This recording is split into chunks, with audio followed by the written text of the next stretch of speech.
What's up everybody? Welcome back to my channel. I'm Jen and you've made it over here to Copper Cactus DIY. This is my home for all things furniture, furniture restoration, flips, and faux finishing. This side table that I use next to my side of the sofa has been sitting and waiting for a makeover for a really long time. I am going to get started on this piece today. There are some scratch marks and some what looks like crayon on the side, and I don't even know how that happened because we don't have kids and I don't really play with crayons very much. Tons of dings and scratches in the top area. There's actually even a little bit of lifted wood here in the wood grain. And it's really just overall kind of gross. We actually store our wax for our candle, our wax burner wax in this top drawer with the knife that I use to cut the little pieces off. And so there's wax, residue, all kinds of stuff inside. It's kind of beat up, but it's still in really solid shape, and I definitely want to keep this in our living room because it really goes so nicely with our overall kind of like beachy vibe that we have going on in our house. But if you like furniture restoration, furniture refinishing, painting furniture, and anything in that realm, then please feel free to subscribe to the channel before you go. And please don't go now, stick around because I'm about to get right into this project. To clean this piece, I'm going to be using some degreasing soap, a clean lint-free microfiber cloth, and a nice bucket of clean warm water.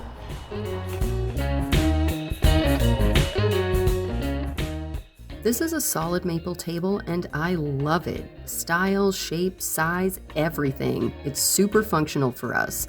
I have deep cleaned this piece in the past because it gets a lot of use, but it's been a minute, so it needs a decent scrubbing.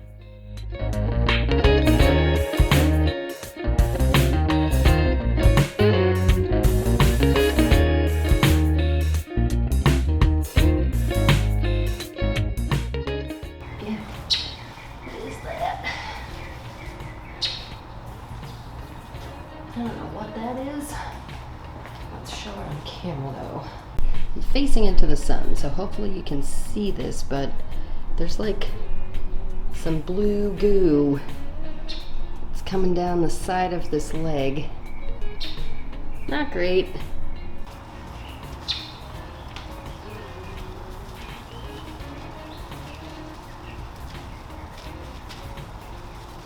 Well, that did the trick.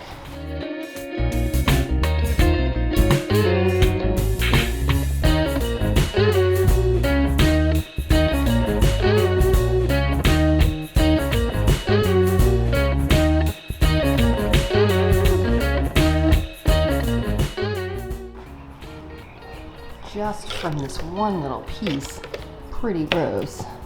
Ew. So pretty and clean. Wipe this down. I did 2 passes to remove all soap and residue, and then I unfortunately had to call it a day, because even though it's October, I started this piece on a day when this was the temperature. Come on, Phoenix, it should be fall. And speaking of fall, in 2 weeks, I'm taking part in a group furniture refinishing challenge, the Fall Challenge, and I can't wait to show you guys what I'm doing. You should definitely subscribe because I'm giving a sneak peek in my next video and you won't want to miss that.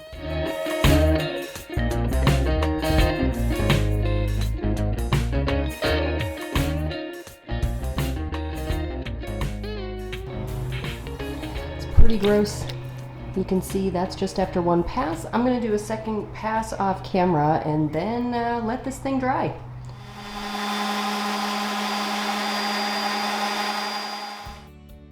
I got right to sanding early the next morning, and I'm using my new corded Craftsman Random Orbital Sander. I'm so happy with the 2 sanders I picked up for last week's video. If you haven't seen that yet, I'll link it down in the description. That project could have been a huge fail, but these sanders saved the day. So I'm using 100, 120, and 220 grit on the top of this piece. My goal was to get this down to raw wood, but since I'm staining, I want it relatively smooth.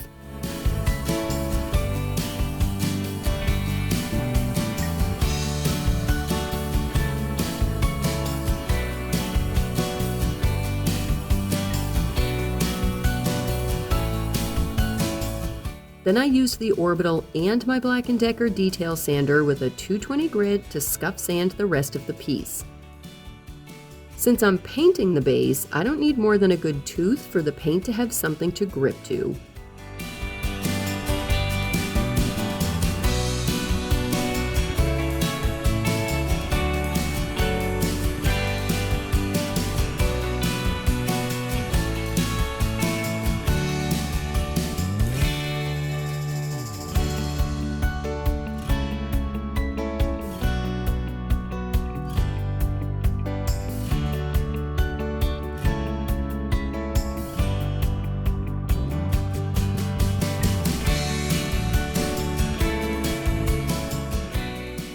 Before I could get to paint or stain, I finished the prep by wiping down all the sanding dust. I first pulled out the shop vac to get the bulk of the loose dust. Then I finished wiping down with a damp rag. And I let the piece dry for about a half hour. Here. I'm starting out with antique pine, but I'm also going to test Van Dyke Brown and American Walnut and see which one I like the best. I think it's going to be pine. They come sealed. And for this, I'm just going to use a couple of artist brushes because they're small and easy to deal with. This is the back of the drawer, so I just don't care. Oh, I think that's the right color.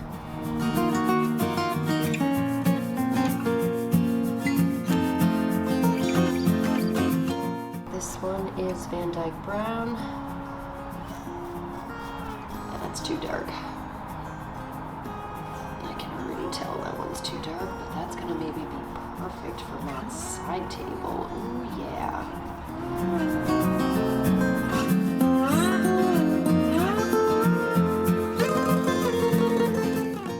Alright, let's slide you down a scotch so you can see. This is American Walnut.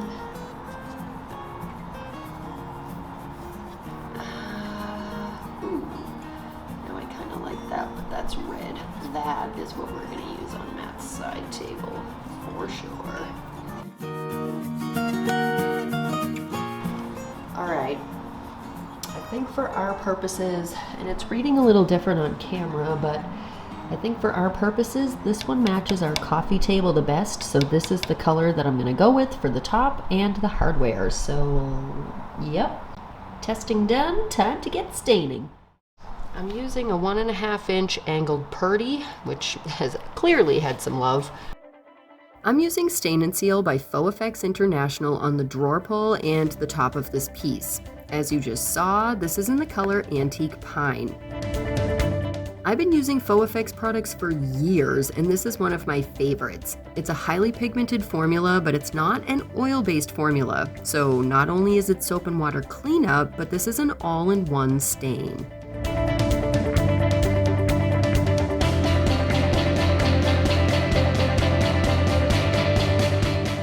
I thought I would try wiping back the excess like I did on that sample area, but it just didn't feel like enough, so I came back with a second coat and left that at full strength. Then it was time to stain the top. I knew this raw wood would soak in a ton of this stain, and right away I was so happy with my choice in color.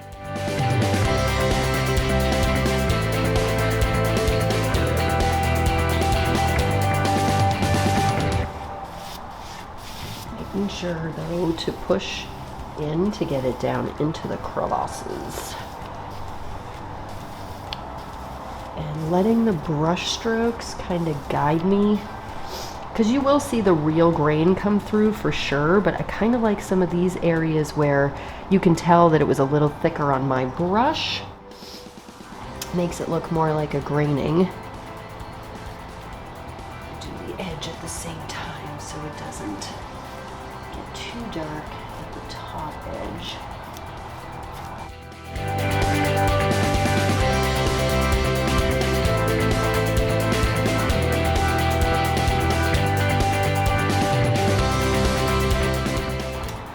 Same with the end grain, but end grain is strange, and this maple is more like concave, except this one, yeah, no, that one's pretty concave too. This one as well, so I'm just gonna make sure I kind of go with that vibe in the direction that I swipe it. But again, you'll see the natural grain, it's just that's for more for brush strokes.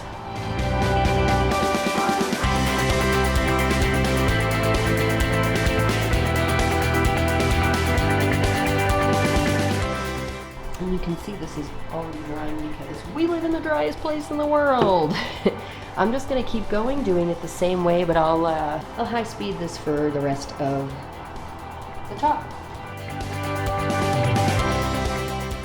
My wet edge started to dry, but I added some extra darkness around that area and some other random spots so that I could blend that line in.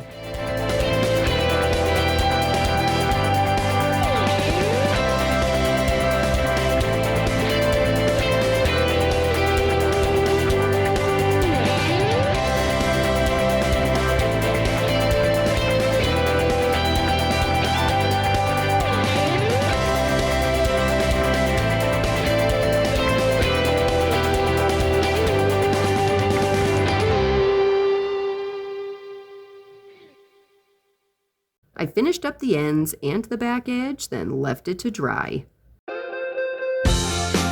It was finally time to start painting. Woohoo! I'm using Melange paints again on this piece, and I'm so psyched to try Vagabond Blue.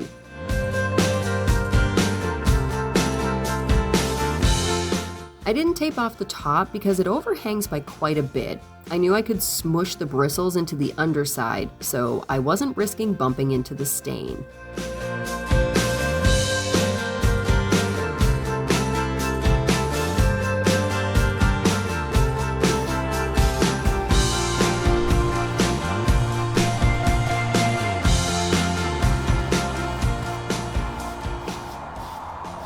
One tip I always have is when you're coming down the side rail or something like this and you're about to encounter something that could catch paint, just come up and meet it and flick your brush off.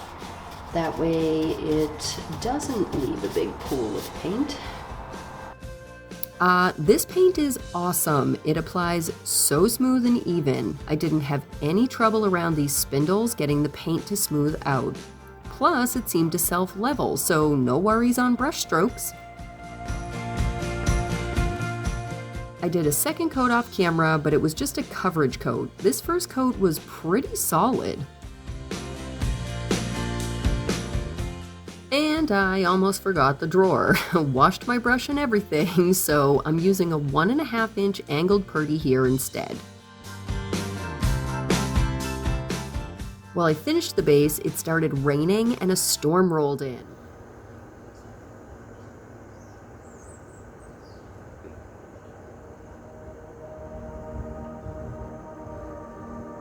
Oh, raindrops are... I just got that on camera.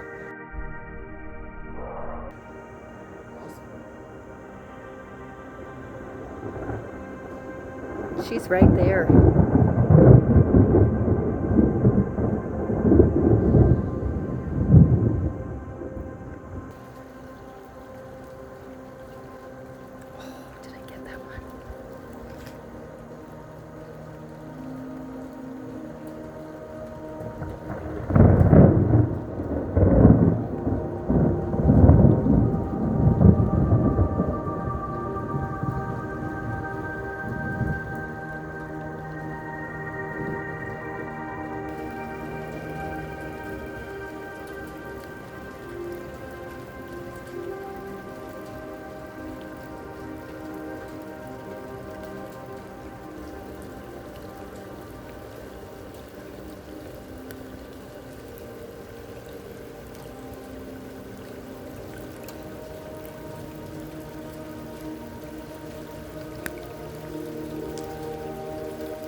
Okay, getting out of the rain now.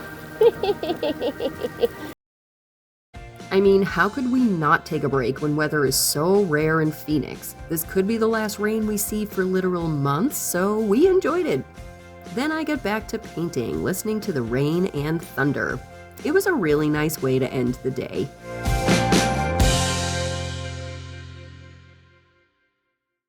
Before top coat, I ran a piece of corrugated cardboard across the surface. I like doing this when I don't need to remove anything other than maybe some dust or little stain chonkers.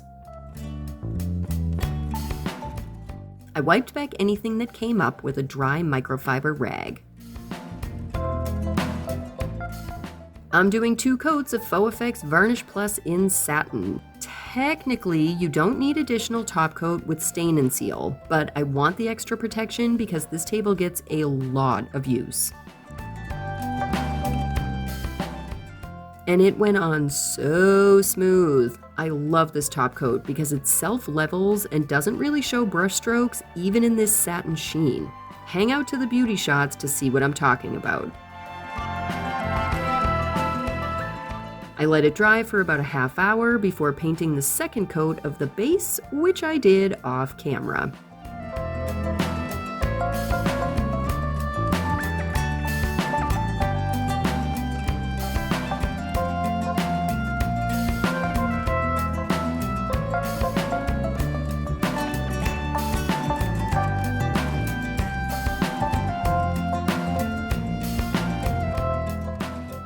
Then I added a top coat. Well, tried.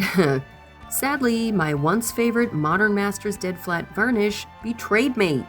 Lately it seems to dry cloudy when I use it over darker paint, and I even mixed in some of the paint into the varnish, but it just wouldn't dry clear. At least I didn't get very far, but that definitely bummed me out.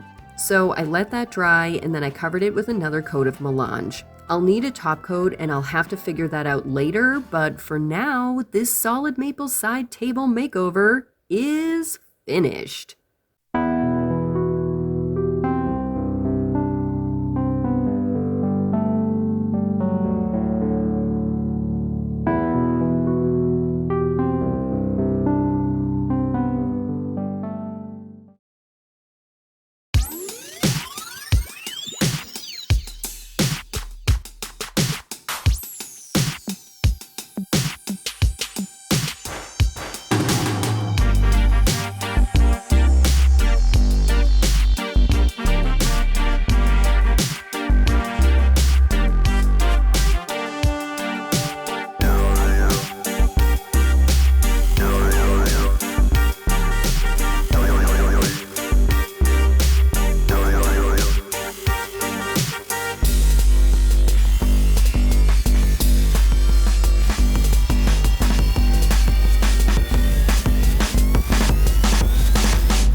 So how do you think this turned out? I'm really happy with the darker tones, especially the stain color. It's a spot-on match to our coffee table. And that Melange Vagabond Blue, I mean, it's such a dark navy it almost reads black. I love it. Don't forget to subscribe and stuff because the fall challenge is coming in just 2 weeks and you won't want to miss it. But that's all I've got for you today. Thanks for being here and watching. Later, peeps.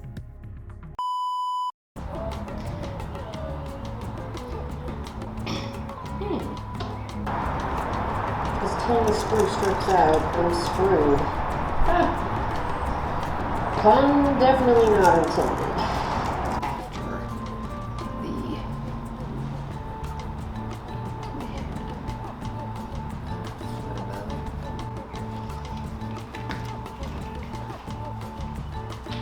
That'll do, I think.